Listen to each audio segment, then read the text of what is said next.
Hey there, this is Natalie, and welcome to a magical and whimsical school where you can become a guardian and also learn important life lessons such as the power of friendship, that bullying is wrong, and even what the word transgender means.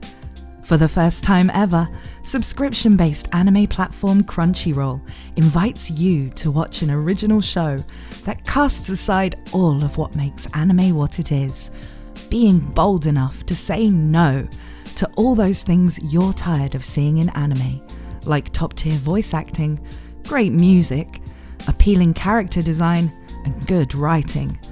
But brave enough to say yes to things anime has never done before, like LGBT characters, female writers, and a magic school setting. And the best part is, while the original trailer from 3 years ago may have looked like an ill-advised and desperate Kickstarter project video, you don't even need to go to the trouble of backing it yourself to get this inspiring new show made. Your friends at Crunchyroll knew you'd want to, so they just went right ahead and funded it with your subscription money on your behalf. And now it's finally here. Prepare to laugh at the best joke you'll see on Crunchyroll this year. The fact that this thing has a mature content warning before every episode. And cry when you realise somebody was paid actual money to write the terrible dialogue, and that somebody was quite often Kate #KillAllMen Leth. Then prepare to ship your favourite pair of unsexy blobby bean people. The writers were so great at fleshing out their cast that they managed to leave all the ones who aren't gay or someone's parents as plausibly bisexual, so anything could become canon in season 2. Stay tuned. Okay, that's enough of the sarcasm. High Guardian Spice has a lot of things wrong with it, and I'm going to talk properly about what some of them are. But I think we really know what the real reason it's getting so much of a backlash is, and that's the same reason I watched it and am covering it at all, and that's that it was a Crunchyroll original. See, I don't watch a lot of fictional stuff that isn't anime. I do watch some Western animation, but it's always either comedy stuff aimed at adults like Archer, South Park or Final Space, or stuff that actually does feel like it's heavily influenced by anime, like Avatar or Castlevania. I just don't care about watching Steven Universe or My Little Pony or... See, I can't even name a third one that isn't from when I was 9, because I'm just not interested in that sphere of fiction and media. So I usually leave talking about it to Lily Orchard or whoever. And because of this, I would never have heard about, watched, or had any opinion on High Guardian Spice, had it been a Netflix show or on Disney Plus or Cartoon Network. And neither would most of the people roasting it on YouTube or leaving it negative reviews. But because it was a Crunchyroll original, well, it was being released into hostile territory. There are plenty of places you can watch American cartoons, but not many services doing things like simulcasting anime or licensing Japanese content to be viewed legally in the West. Crunchyroll has, to some extent, a captive audience, because in many regions, it is the only way to legally watch a lot of the anime as it's airing, and most anime fans who can afford it prefer to pay for their service rather than pirate the shows. This is partly because even with Crunchyroll's crap interface, and the fact half the shows won't be licensed in your region if you don't live in the US, so you'll need to faff about with a VPN to watch Attack on Titan just slightly later than the pirate sites have it up. It still beats closing 3 tabs of ads for erotic gacha games, with names I'd get demonetized for saying, every time you want to pause the episode on 9 anime. But it's mostly because fans in general like to support the people producing the media they love when they can. Crunchyroll know we'll put up with their crap interface, dodgy translations, and annoying regional restrictions because we basically have to watch the shows we want, without the sense that we're not supporting the industry. But it seems like they're taking some slight liberties with that sense of obligation they've built up in their customers by funding American-made animation. Even more so when that animation is not even an homage to anime by experienced professionals, like say Avatar, but seems to be more like someone's vanity project that has basically no anime influences anywhere in it. Not in the art style, not in the story and character tropes used, and definitely not in the voice acting or sound design. The only previous Crunchyroll originals I'd seen were the webtoons adaptations. I watched all of Tower of God and God of High School, and I started Noblesse but didn't really get into it. There were issues with these shows and not everyone was happy with the adaptations, but nobody was really complaining that Crunchyroll was bankrolling them. There's a lot of overlap between manga and webtoons fans in the West, and a lot of people had wanted to see some of these Korean series getting anime adaptations. Plus, they were made by studios anime fans cared about, like MAPPA for God of High School, and they had big draws from the anime world attached to them, like Tower of God having a soundtrack by Kevin Penkin, who is famous for his compositions on major anime series like Made in Abyss. The webtoons themselves were popular existing series, and the stories and art styles were never going to feel out of place on Crunchyroll. In fact, because these series started getting announced long into the radio silence that followed the fiasco around that first High Guardian Spice trailer, it actually seemed like Crunchyroll had listened to the fans and shelved that project, and instead gone in another direction with its original content, bringing out the webtoons adaptations instead of pursuing Western-made cartoons.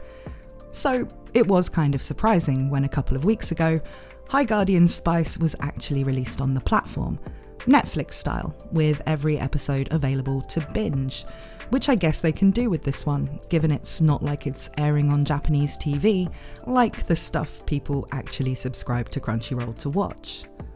Still, as someone who remembered the original trailer, I have to admit I couldn't resist watching it, to see if it really was going to be what we'd all expected it to be based on that.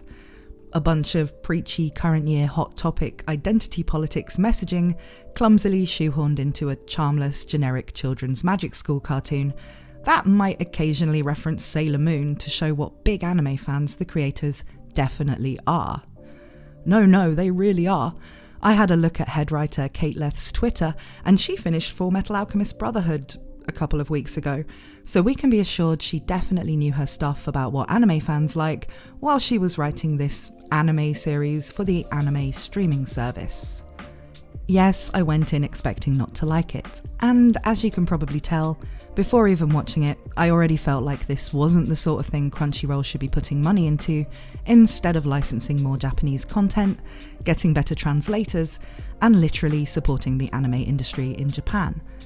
And I did find plenty of things about it that made me cringe so hard I pulled a muscle in my neck, and I will talk about some of the specifics of where I think it fell on its arse shortly. But surprisingly, while I do think the writing is awful and the production is shoddy, I mean you can see where they literally just pasted stock images into some of the backgrounds, but there were a few things about High Guardian Spice I thought weren't that bad if you view it outside of the context of how it was created and who by. I actually didn't hate most of the characters, and there were a couple of bits I did find funny, other than the mature content warning, though I don't want to oversell that, because it was really just that kind of somebody says something random humour that you don't so much write as procedurally generate.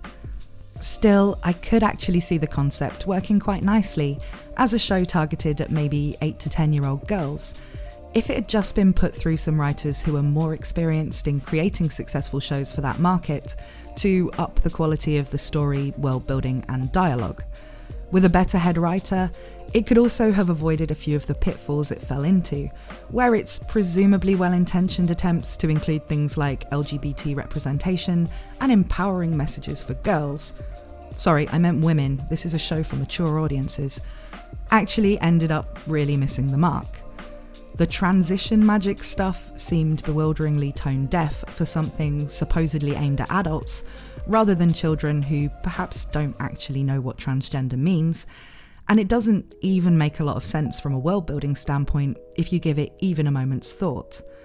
And the female empowerment stuff more often than not descended into BuzzFeed feminism, with a character being brought in for one episode to teach us about such things as mansplaining, and all the male characters whose LGBT identities aren't explored being either evil, useless, or in the case of the minor dad characters, far less strong and empowered than their wives.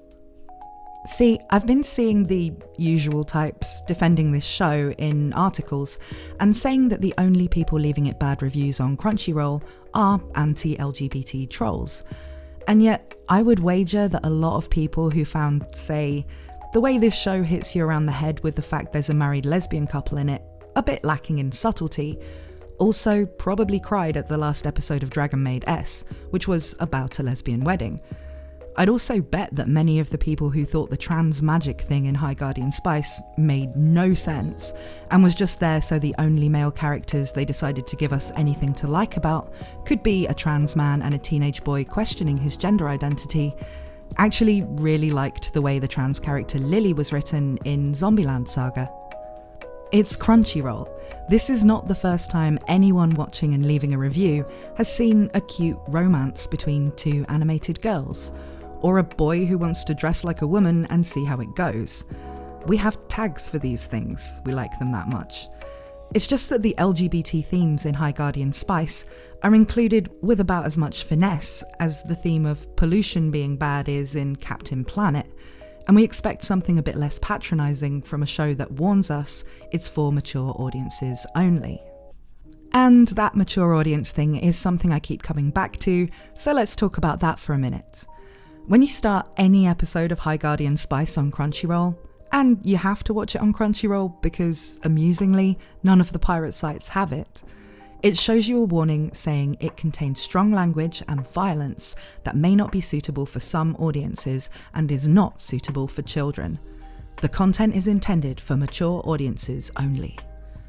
Now, the violence in this show is pretty tame fantasy violence, and only happens in a couple of episodes anyway.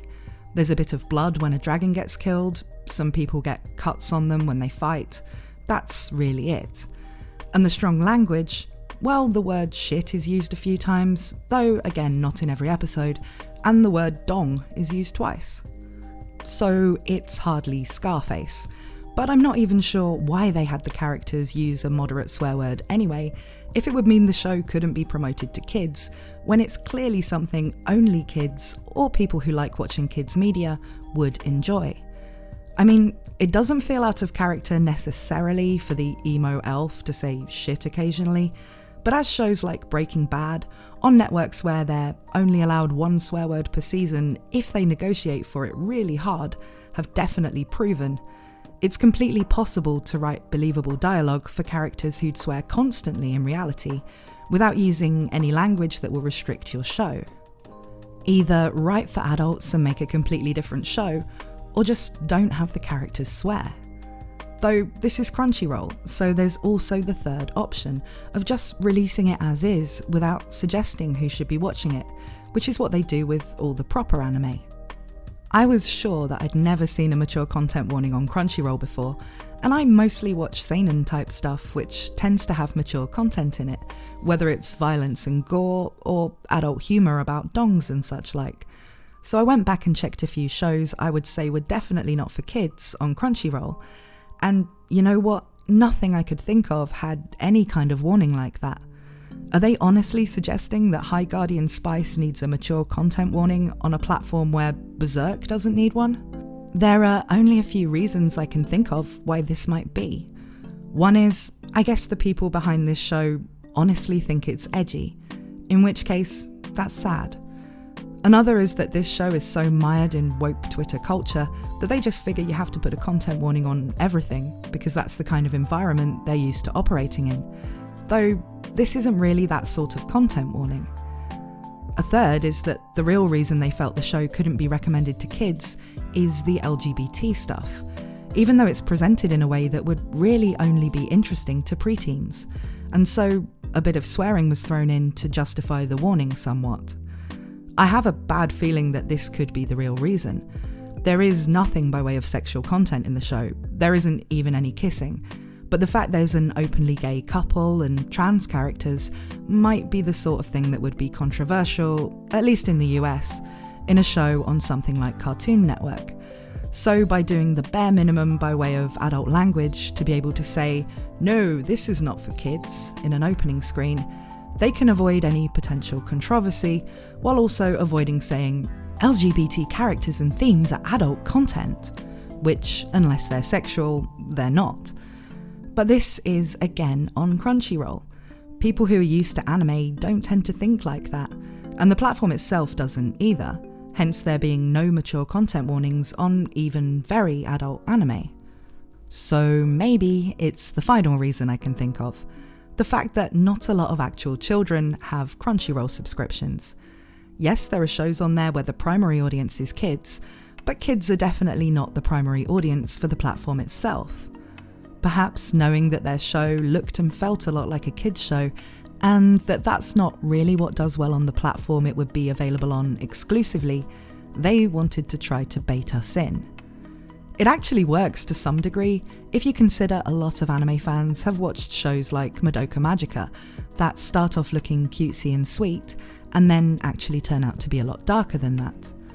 Maybe if you'd heard nothing about the series, that content warning would have you sitting through the first couple of episodes where nothing even remotely mature audiences only happens, waiting for the shoe to drop, and one of the main cast to get their head bitten off by a monstrosity.